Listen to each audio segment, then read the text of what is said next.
अंबेडकर समाज कल्याण संगठन विकासपुरी के साथियों, आप बहुत ही प्रिय और बहुत ही अच्छे लोग हैं। आप सब बधाई के पात्र हैं। एक बार जोरदार अपने लिए तालियां बजा दीजिए। आप बहुत अच्छे विकासपुरी के साथी हैं। सारी टीम बहुत अच्छी है। मैं एक का नाम नहीं लूंगा। पूरण सिंह जी, नवाब सिंह जी, राम जी, सोरी साहब, मास्टर जगदीश सिंह जी और मेरा साहब, माता और बहनों, मैं तो ये कहूँगा कि अगर मैंने पूरे भारत में 20 साल से घूम कर जितना मेरा संघर्ष और मेरा जो काम रहा है, मैंने उसमें सबसे अच्छी टीम विकासपुरी की देखी। इसलिए मैं आपको जोरदार तारीफ में आपका धन्यवाद और इस बाबा साहब आभार व्यक्त करता हूँ। बहुत समर्पित लोग हैं और यहाँ पर उपस्थित सभी वक्तागण और साथियों, मैं बात बड़ी संक्षिप्त में कहना चाहता हूँ, समय कम है, क्योंकि संदेश देना चाहते हैं कि आज के इस कार्यक्रम का उद्देश्य क्या है। देखिए, अगर मैं ये बातें दोहराऊं कि बाबा साहब ने बचपन से ही संघर्ष किया, शोषण से झेला, विदेशों से डिग्रियां ली, लंदन स्कूल से PhD, Delhi DSC, barrister law, बहुत अच्छे बैरिस्टर, गरीबों के मसीहा, नारी मुक्ति के जन्मदाता और इस देश में सामाजिक और धार्मिक राजनीतिक आंदोलन करने वाले, संकल्प दिवस मनाने वाले, आरपीआई का गठन करने वाले, एससी एसटी के लिए लड़ाई लड़ने वाले, बहिष्कृत उन्मूलन सोसाइटी बनाने वाले, इस देश के अंदर बहुत सारी संस्थाओं का निर्माण करने वाले, इस देश का संविधान लिखने वाले और लास्ट में बाबा साहब इस देश के लाखों लोगों को बौद्ध धर्म का रास्ता देने वाले। क्या ये बातें आप सब लोगों ने पिछले 20 साल से नहीं सुनी है? क्या सबने बार बार सुनी है ना? सबने बार बार सुनी है। ये जितनी मैंने 20-25 बातें बताई हैं, सभी लोगों ने सभी जगह पे बार बार ये बातें बाबा साहब के बारे में सुनी।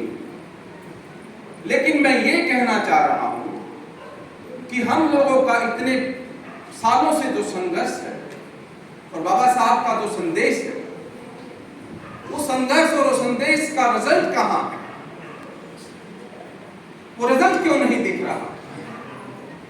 आज हमारे देश के अंदर जो हिस्सेदारी भागीदारी होनी चाहिए, आज इस देश के अंदर जो इस देश के हमारा जो एक अस्तित्व, हम लोगों को, हमारी जनरेशन को इस देश का मालिक होना चाहिए, हम इस देश की मुख्य धारा में इस देश का नेतृत्व करना चाहिए, वो चीज कहां गायब हो गई? इतना बड़ा जनसैलाब, 5 लाख लोग 1956 में बौद्ध धर्म लेते हैं। इस देश के लाखों करोड़ों अनुयायी हैं बाबा साहब के। हर घर में जय भीम, गली गली में जय भीम, पूरा देश ही नहीं पूरा वर्ल्ड जय भीम के नारों से गूंज रहा है। लेकिन जो मोमेंट, जो हमें, जो सत्ता, जो हमारा उद्देश्य हमें मिलना चाहिए था, हासिल करना चाहिए था, वो उससे हम आज भी कोसों दूर हैं। ये बड़ा चिंतनीय विषय है। ये आज के समय में हमारे लिए बहुत बड़ा एक चिंतनीय विषय है कि आज भी 76 साल के बाद और बाबा साहब की 133वीं जयंती दिवस पर भी हमारा समाज, जो समाज इस देश के अंदर हर ऊंचे से ऊंचे पदों पर, देश की आर्मी में, सुप्रीम कोर्ट में, इस देश की उद्योग धंधों में, इस देश की हर पॉलिसी में, राष्ट्रपति, प्रधानमंत्री, सीएम, डीएम और पीएम के पदों पर देश का हमारा बहुत बड़ा जनसैलाब होना चाहिए था। इस देश की हर शक्ति के ऊपर हमारा कब्जा होना चाहिए था। हम देख रहे हैं कि वो हमारे सामने वो चीज आज हम अचीव नहीं कर पा रहे और आने वाला समय भी बहुत अच्छा नजर नहीं आ रहा। आने वाले समय में भी हम देख रहे हैं कि ऐसी परिस्थिति आ गई है कि शायद इससे बदतर दौर आने वाला है। मैं ये बात पिछले 10 साल से राष्ट्रीय मंचों से कह रहा हूं, क्योंकि मैंने दुनिया के ग्रंथों को, संविधान को और पूरी विश्व की राजनीति को समझ के मैं देश में निकला, समाज में निकला। मैं कह रहा था कि देश की संस्थाएं खत्म हो रही हैं। सारी संवैधानिक संस्थाएं आज से 5 साल पहले धीरे धीरे डिफंक्ट कर दी गई। अब सिर्फ कहने को डेमोक्रेसी बोलने का, राइट टू वोट का आपका अधिकार बचा हुआ है, बाकी ये समझ लिया ऑलमोस्ट सब कुछ खत्म हो चुका है। ये सलाह करने का, थोड़ा सा बोलने का और वोट देने का, वो भी वोट में भी आप जानते हो किसने किस धांधली और धोखा हो रहा है। तो सब कुछ आपके सामने है और संविधान की कैसे धज्जियां उड़ रही हैं आप सब लोग जान रहे हैं। तो मैं यहां पर आप लोगों से सवाल करता हूं कि क्या हम लोगों ने यही सीखा है बाबा साहब की शिक्षाओं से? क्या यही बाबा साहब का संदेश लेकर हम लोग देश के अंदर घूम रहे हैं? क्या इसी मुकाम तक पहुंचने के लिए हमने 25, 30, 50 साल जिंदगी के अपना धन, परिवार, समय और अपना ज्ञान जो है समाज को लगाया है? नहीं लगाया। सभी लोगों का जवाब ये होगा, ये नहीं लगाया। लेकिन फिर सवाल क्या है? आखिर इसका समाधान क्या है? कहां चूक हुई है? कहां पे कमी रह गई है? चूक ये हुई है कि हम लोगों ने, जिसने भी देश की समाज की ठेकेदारी का जिम्मा लिया, चाहे वो सामाजिक हो, चाहे राजनीतिक हो, चाहे धार्मिक हो, चाहे किसी भी तरीके से समाज को लीड करने की कोशिश की, उस व्यक्ति ने समाज का ईमानदारी से नेतृत्व नहीं किया। उस व्यक्ति ने समाज की ईमानदारी से नेतृत्व नहीं किया। वो कहीं ना कहीं कुंठित विचारधारा में, जाति में फंस गया है, या स्वार्थ में आ गया है, या कहीं ना कहीं करप्शन या किसी व्यभिचार में, धोखे में डरा हुआ है और उसको समाज के साथ में धोखा गद्दारी कर रहा है। तो सवाल ये उठता है कि वही लोग आपके लीडर हैं, वही आपकी पार्टियां हैं, वही संगठन हैं, वही लोग देश में काम कर रहे हैं, और वो लोग आपको अगर रास्ता अंजाम नहीं दे रहे हैं, तो आज इस देश के अंदर आप लोगों का क्या जिम्मेदारी बनती है? आप लोगों की कहां जिम्मेदारी बनती है? अब ये तो हो नहीं सकता कि हम लोग 76 साल के बाद, संविधान के लागू होने के बाद भी आज हम संविधान के लिए ऐसे ही चुपचाप घर में बैठ जाएं और अपने आप को इसके साथ में समझौता कर लें, और जो हो रहा है उसको आंख बंद करके और आंख मूंद करके हम चुपचाप बैठ से। ऐसे तो हम हो नहीं सकते। ऐसे तो अम्बेडकरवादी कभी कर नहीं सकते, क्योंकि कहीं ना कहीं मन में, दिल में एक जुनून तो है। जुनून है कि हम लोग कुछ चाहते हैं, हम लोग करना चाहते हैं, हमारे अंदर कुछ देखने की उम्मीद है कि देश के अंदर ये बौद्ध में भारत हो और हमारे जनरेशन देश की शासक हो। यही तो संदेश था बाबा साहब का। इससे बड़ा संदेश कुछ हो ही नहीं सकता। अगर बाबा साहब की जीवनी पढ़ते हैं कि आप इस देश के शासक हो और ये देश बौद्ध में होना चाहिए, लेकिन कहीं ना कहीं बहुत बड़ी चूक हो गई साथियों। चूक क्या हो गई है? हम लोगों ने जातियों के संगठन बना लिए हैं। हम लोगों ने आपस में भाई बेटी का रिश्ता, घर परिवार में, समाज में एक दूसरे का साथ, और आपस में इंटर डाइनिंग और इंटर कास्ट मैरिज, जो बाबा साहब ने कहीं ना कहीं हमें किसी समय पर एक सुझाव दिया था कि समाज निर्माण करने के लिए, आज हम उन जातियों के बंधनों में बंधकर उन चीजों से बहुत दूर चले गए। आज हम बाबा साहब के सही मायने में बुद्धिज्म को ना अपनाकर आज भी हम 90% लोग यहाँ पर जो बैठे हैं, कम से कम मैं ये कह सकता हूँ कि आज भी घर जाकर देवी देवता कर्मकांड और पाखंडवाद में उलझे हुए हैं। तो कैसी क्रांति होगी भाई? आज भी हम अपने लोगों को साथ न देकर दूसरे लोगों का साथ देते हैं, किसी स्वार्थ में आकर, या किसी डर से, या किसी भय से, या किसी छोटे मोटे अपने निजी स्वार्थ के कारण से आज भी हम दूसरे लोगों के प्रभाव में आ जाते हैं। भाई ये आप लोगों को ये सारी तरह की गुलामियां, ये सारी तरह के बंधन, जो भी आपके सामने जो भी रुकावटें हैं, इन रुकावटों को आपने सिरे से खारिज करना पड़ेगा और इनको लात मारकर आजाद होना पड़ेगा। तब जाकर देश में क्रांति हो सकती है। आपको आजादी चाहिए, बाबा साहब लिबरेट करते हैं आपको, बाबा साहब आपको इमेंसिपेट करते हैं, वो सोशल रिवॉल्यूशन की बात करते हैं, वो क्रूसेडर है सामाजिक क्रांति के, वो आपको देश के अंदर एक लीडरशिप की बात कर रहे हैं। आप में लीडरशिप आई नहीं, आप लोग समाज को लीड करना नहीं चाहते हैं, या पता नहीं वो ज्ञान नहीं है। इतने साल के बाद भी अगर हम लोग के अंदर, समाज के अंदर लीडरशिप क्वालिटी नहीं है, लिबरेट नहीं हो पाए हैं, उस अंधविश्वास, पाखंड, भय और देवी देवता और कर्मकांड से आजाद नहीं हो पाए हैं, सत्ता के लिए अपने आप को समर्पित करने के लिए जज्बा पैदा नहीं कर पाए हैं, इस देश में अपने हक अधिकार के लिए मरने मिटने की आंसा पैदा नहीं कर पाए हैं, इस देश को बचाने के लिए, देश को महान बनाने के लिए अगर हमारे पास वो नीयत और नीति नहीं आई है, तो मेरे हिसाब से बाबा साहब का असली आपने वो अंश अपनाया नहीं, जो बाबा साहब आपको आज से 100 साल पहले इस देश के मूल निवासियों को कहते थे कि मुझे तुम्हारी ये मायूसी, ये दरिद्रता पसंद नहीं है, तुम्हें इससे आजाद होना होगा, तुम्हें इससे लात मारनी पड़ेगी। लेकिन कैसे होगा ये सब? हम लोग तो टीवी, बीबी और अपने घर परिवार में सुख सुविधाओं में भोगी हो गए हैं। हम यहाँ पर आकर अपना काम करके हमने अपनी जिम्मेदारी निभा दी। हमने जयंती मना तो दी है भाई, हमने अपना तो काम कर दिया है। हम थोड़ा बहुत चंदा भी दे देते हैं, कभी कभी प्रोग्राम में भी चले जाते हैं। अरे ऐसा काम नहीं चलेगा। आपका दुश्मन दिन रात लगा हुआ है, आपका दुश्मन दिन रात आपके भाइयों में, आपके गरीब समाज में जाकर उनका ब्रेन वॉश कर रहा है, और आप यहाँ पर जय जयकार मना के सोचते मेरा काम हो गया।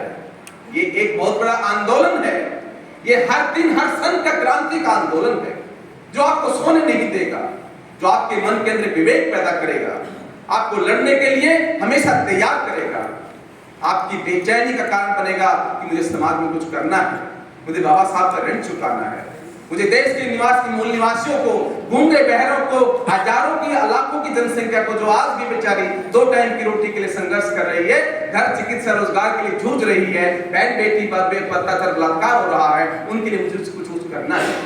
मैं ये नहीं कह सकता कि सारे लोग डॉक्टर देशराज बन जाओ, मैं ये नहीं कह सकता सारे लोग नेता बनकर समाज में झंडा उठा लो, लेकिन मैं इतना अपील जरूर करता हूं, जो व्यक्ति जहां सक्षम है, जिस व्यक्ति के पास जो भी आपकी शक्ति है, कोई धन से मजबूत है, कोई ज्ञान से मजबूत है, कोई बाहुबली है, कोई आदमी आर्थिक तौर पर मजबूत है, कोई धार्मिक तौर पर मजबूत है, कोई सांस्कृतिक तौर पर मजबूत है, भाई जहां जिस आदमी के पास जो ज्ञान है, जो गुण है, उस ज्ञान और गुण को समाज को अंदर लेकर घूम जाइए, निकल जाइए समाज जगाने के लिए, और परवाह मत कीजिए आपकी कोई बेइज्जती कर रहा है या आपको तिरस्कार कर रहा है। अगर बाबा साहब ने परवाह की होती तो बाबा साहब जब कॉमनवेल्थ अवार्ड लेकर आते हैं तो बाबा साहब को 1932 में भारत के अंदर देशद्रोह के का यहाँ पर इश्तिहार लगते हैं।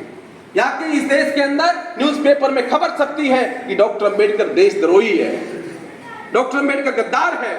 आप सोचिए वो व्यक्ति 1932 में जब कॉमनवेल्थ अवार्ड लेकर आता है और भारत में उसका स्वागत गद्दार के तौर पर हो रहा है, लेकिन वो व्यक्ति कभी तिरस्कृत नहीं हो रहा है, वो डिसअपॉइंट नहीं हो रहा है, वो हार नहीं मान रहा है। उसके 3 साल बाद भी उसकी बीवी, यंग उम्र में बीवी का देहांत हो जाता है, बच्चे मर गए सब जानते हैं, कोई सहारा नहीं है, माँ बाप बहुत कम उम्र में चले गए सब जानते हैं, आर्थिक कितनी परेशानी से जूझ रहे सब जानते हैं। लेकिन उसके बाद भी 1935 में बीबी के साथ देहांत के बाद भी बाबा साहब हार नहीं मान रहे हैं, उसके बाद भी अपना मूवमेंट आंदोलन तेज कर रहे हैं, या पॉलिटिकल पार्टी का गठन कर रहे हैं, समाज के अंदर आंदोलन तेज कर रहे हैं। तो आप लोग 1% तो बाबा साहब के कुछ गुणों को अपना लीजिए ना।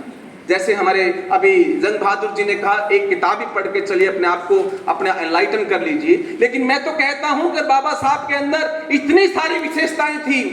एक व्यक्ति इतना साहसी है, निडर है, निर्भीक है, ज्ञानवान है, गुणवान है, शीलवान है, समर्पित है, देश के लिए मरने वाला है, समाज को जगाने वाला है, अपने आप को मारने वाला है। एक गुण तो आपके अंदर भी होना चाहिए ना भाई। अगर एक गुण भी नहीं लेकर इस सभा से निकलते हो और उसके ऊपर काम नहीं करते हो तो मुझे माफ करना, मैं जय भीम के नारे में ये आपको आज मैं शाबाशी नहीं दूंगा, मैं शाबाशी नहीं दूंगा, क्योंकि आज मैं देख रहा हूं पढ़ा लिखा होने के नाते आज देश खतरनाक दौर से गुजर रहा है। आज देश के अंदर जो हालात आपका होने वाले हैं और जो संविधान की जो धज्जियां उड़ रही हैं, और 5 साल बाद अगर ऐसा ही रहा तो जो आपका हाल होने वाला है, मुझे उसके ऊपर कहने में कोई अतिशयोक्ति नहीं है कि आप लोग शायद वो हालात देख नहीं पाएंगे। आप तो चलो जैसे तैसे जी भी लेंगे, साधन संपन्न लोग हैं, घर परिवार, बीबी बंगले, गाड़ी घोड़े सब बनाया हुआ है। तो समाज में जो गाँव देहात में जो बेचारा आज भी जो सब अर्बन एरिया में जो बहुत दुखी है, 2 टाइम के लिए जीवन यापन करने के लिए चैलेंज झेल रहा है, उसका क्या हाल होगा। तो मैं ये भी कह रहा हूं कि आपके पास समाधान क्या है। मैं जानता हूं कि आप साधारण व्यक्ति हैं, साधारण से थोड़े से ऊपर हो सकते हैं, लेकिन इतना तो कर सकते हैं मेरे साथियों कि आज भी इस देश के अंदर आज से भी एक नई नींव डालिए, इस समाज के अंदर समाज निर्माण कीजिए।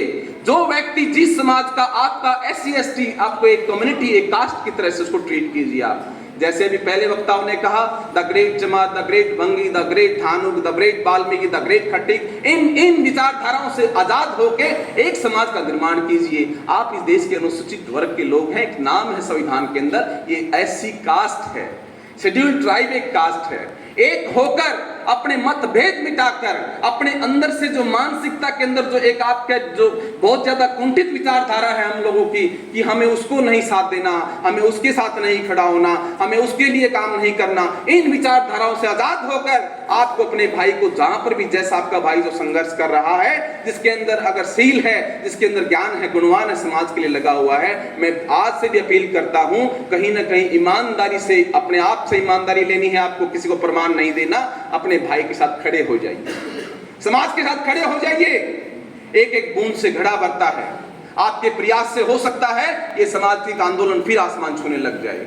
देखिए हम तो करते ही रहेंगे, हम तो इतने साल से कर रहे हैं, मैं कोई नया तो हूं नहीं, आप मुझे सब जानते हो। मैं तो विकासपुरी के घर द्वारका का कम और विकासपुरी का ज्यादा हो गया, मुझे सब लोग शायद जानते हैं। लेकिन हमारी बात का और हमारे आके इस आदेश का, संदेश का, हमारे वक्ताओं का जो भाषण है, इसका कोई असल भी अमल भी होना चाहिए। और अमल यही होना चाहिए साथियों कि आइए एक प्रण लेते हैं बाबा साहब की जयंती पर, आइए एक प्लेज करते हैं बाबा साहब की जयंती पर कि जैसे भी हैं हम, जैसे भी जहां पर भी जिस तरीके से भी सक्षम हैं, जिस तरीके से भी देश के निर्माण में, समाज निर्माण में हम अपनी भूमिका निभा सकते हैं। मैं ये नहीं कह रहा कि सारा बोझ आप ही उठा लीजिए, मैं ये भी नहीं कह रहा कि सारी जिम्मेदारी आप भी ले लीजिए, मैं ये भी नहीं कह रहा कि सब कुछ आप ही कुर्बान कर दीजिए। लेकिन जहां पर भी जो भी आपका एक फर्ज बनता है, जहां आपकी जिम्मेदारी बनती है, गली मोहल्ले से लेकर इस देश के आसमान तक जाकर जहां जिम्मेदारी बनती है, वहां ईमानदारी से अपना परिचय दीजिए, वहां ईमानदारी से खड़े हो जाइए। वहां किसी तरीके का भी समाज के प्रति